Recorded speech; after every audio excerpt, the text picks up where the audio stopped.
حبيبي يا قرآني. السلام علیکم ورحمۃ اللہ وبرکاتہ۔ سورۃ یوسف آیت نمبر 39 آج ہم پڑھیں گے۔ پچھلی آیت ہم پڑھ چکے ہیں جس میں یوسف علیہ السلام ان جیلیوں کو سمجھا رہے تھے اور توحید سکھا رہے تھے اور بتا رہے تھے کہ اللہ کی نعمتوں میں سے ایک بہت بڑی نعمت یہ ہے کہ انسان کو اللہ شرک سے بچا دے۔ تو آگے چلتے ہیں۔ یا صاحب السجن ارباب متفرقون خیر ام اللہ الواحد القہار۔ اللہ اکبر۔ یوسف علیہ السلام کہتے ہیں اے میرے جیل کے ساتھیوں، ارباب متفرقون، کیا الگ الگ رب منانا کہ یہ بھی میرا رب ہے تو یہ بھی میرا رب ہے تو وہ بھی میرا رب ہے، یہ بہتر ہے ام اللہ الواحد القہار، یا پھر ایک اللہ کو اپنا رب بنا لینا، سمجھ لینا، ایک اللہ کی عبادت کر لینا، وہ جو واحد ہے، وہ جو قہار ہے۔ ما تعبدون، چلے اگلی آیت کو ہم بعد میں دیکھتے ہیں، بعد میں پڑھتے ہیں۔ یوسف علیہ السلام نے ایک بہت ہی اہم نقطہ ان کے سامنے رکھا کہ اے میرے جیل کے ساتھیوں، یعنی انسان جس ماحول میں جائے نا، وہاں کے لوگوں کو اپنا سمجھے تو سارے مسئلے حل ہو جائیں۔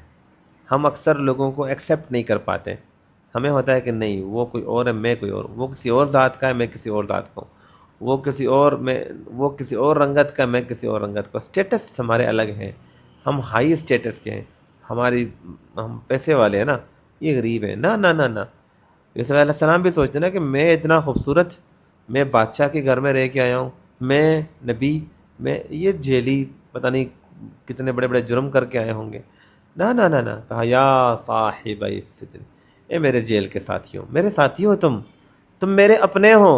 جب ہم اگلے کو اپنا سمجھتے ہیں نا، پھر ہمارے اندر وہ احساس آتا ہے کہ ہم اگلے کا خیال رکھیں، اگلے کی مدد کریں۔ اس لیے اسلام نے کیا سکھایا ہمیں کہ مومن ایک ہیں، المسلم اخو المسلم، مسلمان کا بھائی ہے، وہ کالا ہے، وہ سفید ہے، وہ امیر ہے، وہ غریب ہے، وہ تمہارا بھائی ہے۔ اس لیے اس کی پریشانی تمہاری پریشانی، اس کی تکلیف تمہاری، تم ایک ہو، تم الگ نہیں ہو۔ المسلم للمسلم کالبنیان، مسلمان کے لیے ایک دیوار کے طرح ہے۔ یشد بعضہ بعضا، ایک دوسرے کو کھینچتے ہیں، ایک دوسرے کو لے کے مضبوط ہوتے ہیں۔ تو کسی کی اصلاح کے لیے اس کو اپنا سمجھنا ضروری ہے۔ اپنا سمجھو گے تو پھر اس کی اصلاح کرو گے، اپنا سمجھو گے تو خیر خواہی کرو گے، اچھا اپنا سمجھو گے تو اس کو برائی سے بچاؤ گے۔ یا صاحب السجن، اے میرے جیل کے ساتھیوں، ارباب متفرقون خیر ام اللہ الواحد القہار، بتاؤ مجھے کہ در در پہ ٹوکر کھانا۔ اللہ اکبر۔ آج ہم اس آیت کو دیکھیں اور اپنے اعمال کو دیکھیں۔ آج اللہ ہماری اصلاح فرمائے، بیٹا نہیں ہو رہا، اولاد نہیں ہو رہی ہے، کوششیں کی، دعائیں مانگی، نہیں سمجھ میں آتا، کبھی اس مزار میں ہم پہنچ جاتے ہیں، کبھی وہاں چادر چڑھاتے ہیں، کبھی وہاں نذرانے دیتے ہیں، کبھی یہاں منت مانگتے ہیں، کبھی یہاں اولاد بیمار ہو جائے، کبھی اس در پہ کبھی اس در پہ، غربت کو ختم کرنے کے لیے کبھی اس سے مانگنا ہے، کبھی اس سے مانگنا ہے، کبھی اس کے پاس کبھی اس کے پاس، بیماری سے شفا کے لیے کبھی اس کے در پہ کبھی اس کے در پہ۔ سمجھ میں نہیں آتا کہ کتنوں کو ہم نے اللہ کے ساتھ شریک کر دیا ہے۔ اللہ کا حق ہے نا، اللہ کا حق ہے کہ جب مانگو تو اللہ سے مانگو، مدد مانگو تو اللہ سے مدد مانگو، اور یہ حق ہم نے لوگوں کو دے دیا ہے۔ کبھی ہم اس سے مدد مانگ رہے ہیں، کبھی یا فلاں مدد، تو یا فلاں مدد یا فلاں مدد۔ اللہ کہاں ہے؟ اللہ کے ہوتے ہوئے کیسے ہو سکتا ہے کہ کبھی تم اس سے مانگ رہے ہو کبھی اس سے مانگ رہے ہو؟ یہ شرک ہے، ہم نے اللہ کے ساتھ کسی اور کو شریک ٹھہرا دیا۔ یہی تو یہاں یوسف علیہ السلام سمجھا رہے ہیں، میرے جیل کے ساتھیوں، در در پہ ٹوکر کھانا بہتر ہے ام اللہ الواحد القہار، یا ایک اللہ کے ساتھ اپنے رشتے کو جوڑ دینا۔ اللہ کے ساتھ رشتے کو جوڑ کے تو دیکھو، ہو سکتا ہے کہ میرا بیٹا بیمار ہے، ہو سکتا ہے کہ میں بیمار ہوں، اللہ سے مانگ رہا ہوں کہ یا اللہ شفا دے، اور فوراً میرا اللہ فوراً شفا نہیں دے رہا، لیکن یاد رکھو اس میں بھی خیر ہے، اس میں بہتری ہے۔ اللہ کا بنو گے، اللہ تمہارا بنے گا، اللہ تمہارے مسئلوں کو تم سے بہتر سمجھتا ہے۔ تم جس طرح چاہ رہے ہو اس سے بہتر طریقے سے اللہ تمہارے مسئلوں کو حل کرے گا۔ تو اللہ سے کبھی نا امید نہیں ہوتے ہیں، اللہ کو چھوڑ کے کبھی کسی غیر کے در پہ نہیں جاتے ہیں، بلکہ اللہ سے مانگتے ہیں اور مانگتے رہتے ہیں۔ دیکھو انبیاء کرام مانگتے مانگتے بوڑھے ہو جاتے تھے، لیکن اللہ سے امید نہیں توڑتے، اور اللہ پھر دیتا ہے، اللہ پھر نوازتا ہے، اپنے شان کے مطابق نوازتا ہے، پھر ویسے نوازتا ہے کہ انسان کی جہاں سوچ ختم ہوتی ہے وہاں پھر اللہ کی رحمت شروع ہوتی ہے۔ تو اللہ نے یہاں فرمایا کہ یا صاحب السجن، اے میرے جیل کے ساتھیوں، ارباب متفرقون، الگ الگ لوگوں کو، الگ الگ ہستیوں کو، الگ الگ چیزوں کو اپنا رب منانا، رب سمجھنا کہ یہ میرا مجھے پالنے والا ہے۔ رب کا مطلب ہے وہ ذات جو زندگی کے سارے معاملات کو حل کرے۔ رب وہی ہوتا ہے جس طرح ہم پڑھتے ہیں رب العالمین الحمدللہ رب العالمین، تمام جہانوں کا رب ہے، مطلب پیدا کرنے کے بعد سے لے کے جو بھی مسئلے پیش آئیں گے اس کی ذمہ داری، رزق اسی نے دینا ہے، مال اسی نے دینا ہے، صحت مندی اسی نے دینا ہے، بیمار ہو جاؤ تو شفا اسی نے دینا ہے، پریشان ہو جاؤ تو بچانا اسی نے ہے، مصیبت میں گر جاؤ تو اسی نے، ٹوٹ جاؤ تو اسی نے جوڑنا ہے۔ وہ جو تمہارے زندہ ہونے کے بعد تمام معاملات جس کی ذمہ ہے نا، وہ رب ہے۔ تو اگر ان معاملات کو جب ہم چھوڑ کے اللہ کو، ان معاملات میں جب ہم اللہ کو چھوڑ کے کسی غیر کو اپناتے ہیں نا، تب کام خراب ہوتا ہے، تب مسئلہ خراب ہو جاتا ہے، تب ہم شرک کے دلدل میں پھنس جاتے ہیں، تب ہم اپنے اللہ کو ناراض کر بیٹھتے ہیں۔ میرے بھائیوں میری بہنوں، اللہ کے ساتھ اپنے رشتے کو مضبوط کرو، اور کبھی بھی شرک کی طرف نہ جانا، توحید کو سیکھیں۔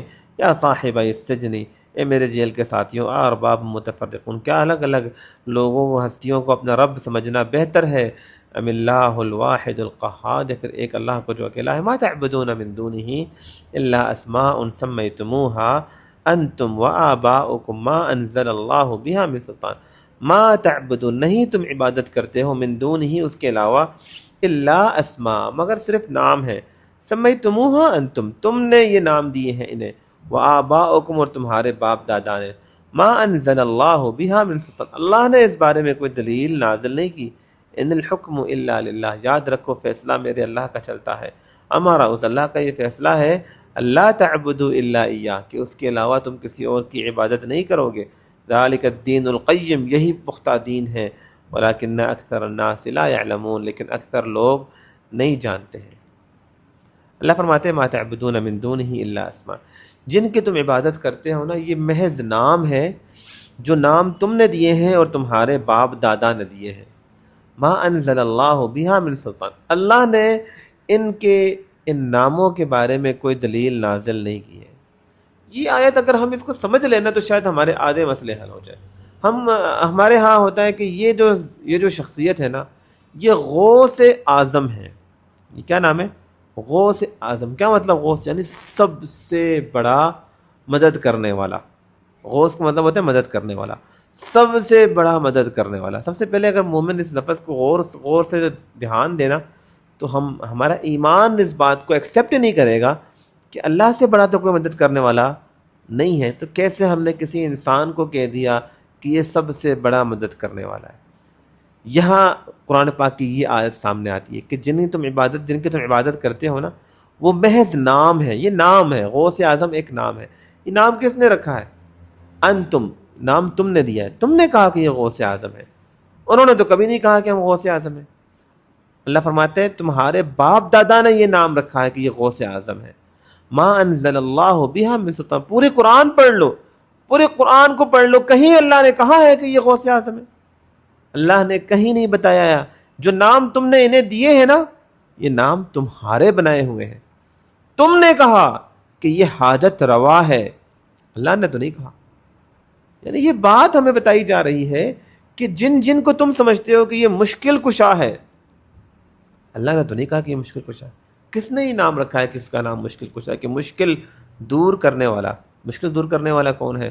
امن یجیب المضطر اذا دعا، اللہ فرماتے ہیں کون ہے وہ ذات جو مصیبت میں پڑے ہوئے کو، اس کی فریاد کو فوراً سنتا ہے۔ ویکشف السوء، مشکل کو، تکلیف کو دور کرنے والا کون ہے؟ ویجعلکم خلفاء الارض، زمین پہ تمہیں خلیفہ کس نے بنایا؟ اِلٰہٌ مع اللہ، کیا اللہ کے ساتھ کوئی اور معبود ہے؟ ایسے ہو سکتا ہے کہ اللہ کے ساتھ کوئی اور بھی یہ کام کرتا رہا؟ نہ نہ نہ نہ نہ، تعالی اللہ عما یشرکون، اللہ پاک ہے، اللہ بلند ہے ان کے شرک سے جنہیں اللہ کے ساتھ شریک ٹھہراتے ہیں۔ اللہ فرماتا ہے یشرکون ما لا یخلق شیئا وهم یخلقون، یہ انہیں اللہ کے ساتھ شریک ٹھہراتے ہیں جنہوں نے کبھی کچھ نہیں بنایا ہے حالانکہ وہ خود مخلوق ہے۔ ولا یستطيعون لهم نصرا ولا انفسهم ينصرون، نہ وہ کبھی ان کی مدد کر سکتے ہیں نہ وہ اپنی مدد کر سکتے ہیں۔ وَإِن تَدْعُوهُمْ إِلَى الْهُدَىٰ، آگے اللہ نے اس کی مزید وضاحت کی، اللہ نے بتایا کہ کیا کر رہے ہو انسان، تم کر کیا رہے ہو، تم کسے پکار رہے ہو، تم کسے حاجت روا کہہ رہے ہو، مشکل کشا کہہ رہے ہو، غوث اعظم کہہ رہے ہو، تکلیف دور کرنے والا، شفا دینے والا۔ یہ انسانوں کے بنائے ہوئے نام ہیں، یہ القاب اللہ نے کسی کو یہ لقب نہیں دیا ہے، ہم نے خود سے ہم نے طے کر لیا ہے کہ یہ جو ہے نا مصیبت کو دور کرنے والا ہے، یہ دستگیر ہے، اس نے ہاتھ ایسے پکڑ لینا ہے اور ایسے مجھے مصیبت سے نکال لینا ہے، جہنم سے مجھے پکڑ کے روک لینا ہے۔ یہ کس نے کہا ہے؟ اللہ نے کہا ہے؟ نہیں، اللہ نے تو نہیں کہا، ہم نے کہا، ہمارے باپ دادا نے کہا ہے۔ اللہ فرماتے ہیں ما تعبدون من دونہ، تم جن کی عبادت کرتے ہو نا، اللہ محض نام ہے۔ اس زمانے میں بھی لوگوں نے نام رکھے تھے کہ لات، عزا، منات، ان کے معنی ہوتے تھے، اس کے پیچھے بھی کوئی انہوں نے ایک سٹوری بنائی ہوتی تھی۔ عزا اللہ کے نام العزیز سے نکلا ہے، عزت اور عزیز سے نکلا ہے۔ لات الالہ، معبود کے نام سے انہوں نے نام لیا۔ یہ نام کس نے بنائے تھے؟ انہوں نے خود سے بنائے تھے۔ آج ہمارے ہاں جو بڑے بڑے پیر، بڑی بڑی جو ہستیاں ہیں جنہیں ہم نے خود سے بنا دیا ہے کہ یہ فلاں ہے اور یہ فلاں ہے اور یہ فلاں کر سکتے ہیں، اور خود سے ہی ہم ان کی کرامات آگے سے کہانیاں سنا رہے تھے۔ یقین کریں ان کی کرامات کو اگر انسان ایک فطرت پہ، ایک نیچرل انسان جو کتاب و سنت، جو اس شرک کے دلدل میں نہ پھنسا ہوا ہو، وہ جب کرامات سنتا ہے تو وہ حیران ہوتا ہے، عجیب قسم کی کہانیاں سنا رہے ہو، یہ کوئی کرنے والی بات ہے؟ بھئی اس نے پکڑا اور وہ اسے جو ہے نا وہ تلوار پکڑ کے پتہ نہیں کتنوں کو ایک ہی وار میں اللہ حافظ کر دیا۔ او بھئی کی ہو گیا؟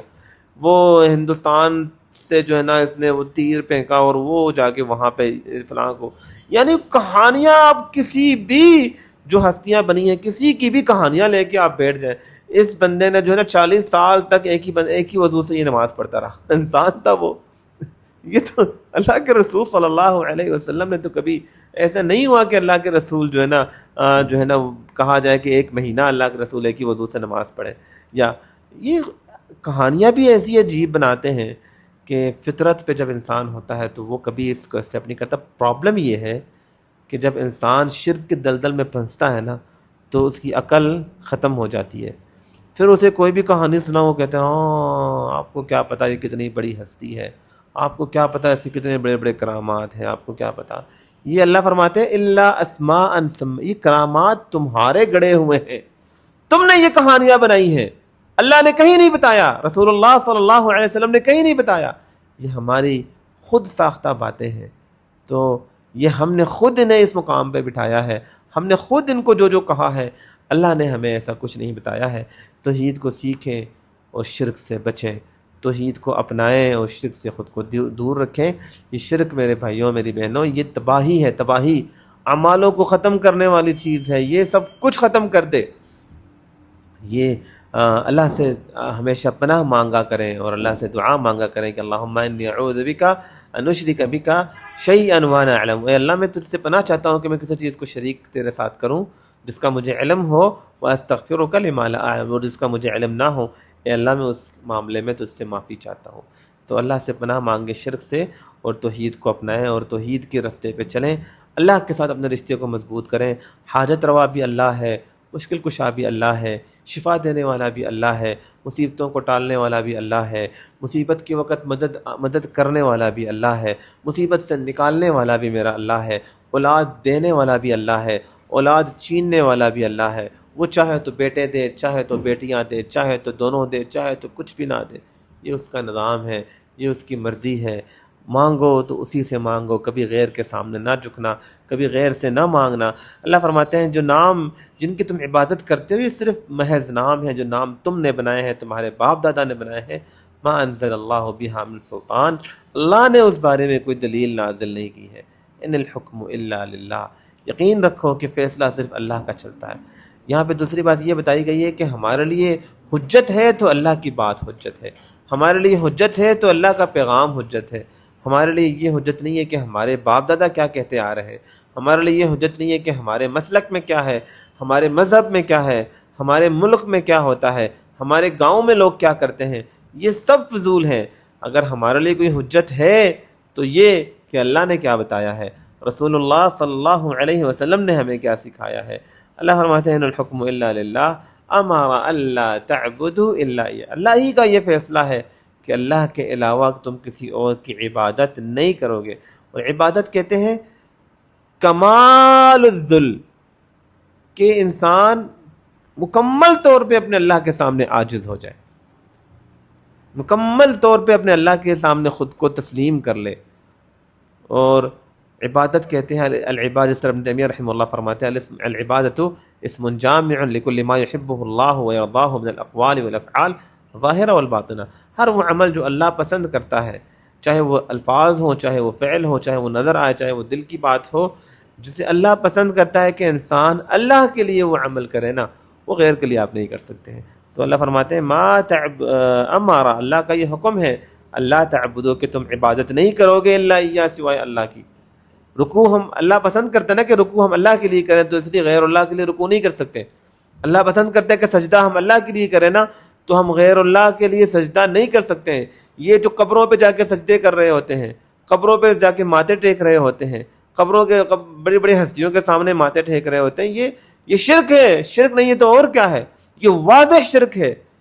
اللہ کے رسول صلی اللہ علیہ وسلم سے پوچھنے والے نے پوچھا کہ یا رسول اللہ، کیا میں نے دیکھا وہاں پہ ان قیصر اور کسریٰ کے محلات میں وہاں پہ لوگ اپنے بادشاہوں کے سامنے سجدے کرتے ہیں، تو اے اللہ کے رسول کیا مجھے لگا کہ ہمیں آپ کے سامنے سجدہ کرنا چاہیے، کیا ہم آپ کے سامنے سجدہ کر سکتے ہیں؟ تو آپ نے فرمایا لا یحل لبشر، یہ جائز ہی نہیں ہے کسی انسان کے لیے کہ وہ کسی انسان کے سامنے سجدہ کرے، یہ جائز ہی نہیں ہے۔ کیسے کوئی انسان کسی کے سامنے سجدہ کر سکتا ہے اللہ کے علاوہ؟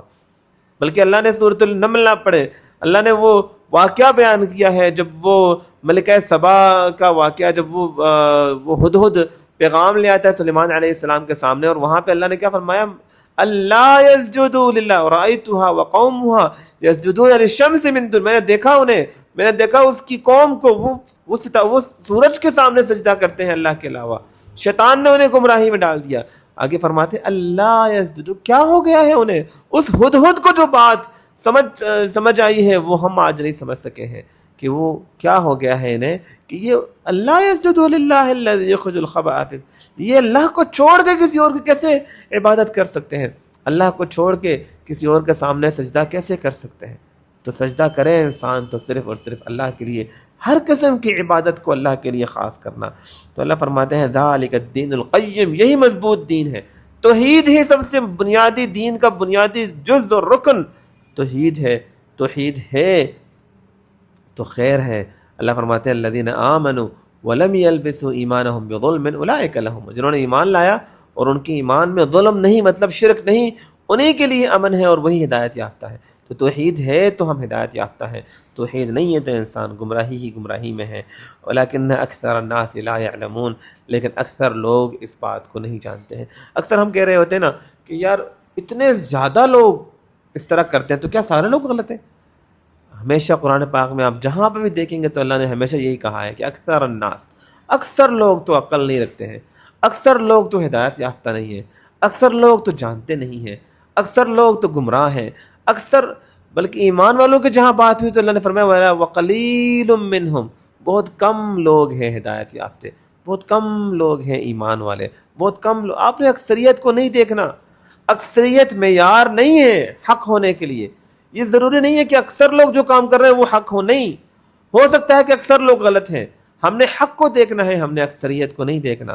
اور اگر جنرلی بات کی جائے تو اکثر لوگ ہمیشہ غلط پہ ہوتے ہیں اور ہمیشہ کم لوگ حق پہ ہوتے ہیں۔ اللہ کے رسول نے فرمایا تبدأ الاسلام غریبا، اسلام جب شروع ہوا تھا تو یہ غریب تھا، اس کو ماننے والے بہت کم تھے، وسيعود غریبا، اور جلد یہ اسلام دوبارہ غریب بن جائے گا، اسلام پر عمل کرنے والے بہت کم رہ جائیں گے۔ فطوبا، تو شاباش ہے، للغرباء، ان غریبوں کے لیے، ان کم لوگوں کو شاباش ہے۔ صحابہ نے کہا یا رسول اللہ من الغرباء، یا رسول اللہ وہ غرباء کون ہیں؟ آپ نے فرمایا الذین یصلحون اذا فسد الناس، جب لوگ دین سے ہٹ جائیں گے، جب لوگ فساد کے شکار ہو جائیں گے تو وہ اللہ کے دین کو، توحید کو پکڑ کے رکھیں گے، وہ اسلام اور ایمان کو مضبوطی سے پکڑ کے رکھنے والے یہ وہ غرباء ہیں جن کے لیے شاباشی ہی شاباشی ہے۔ السلام علیکم ورحمۃ اللہ وبرکاتہ۔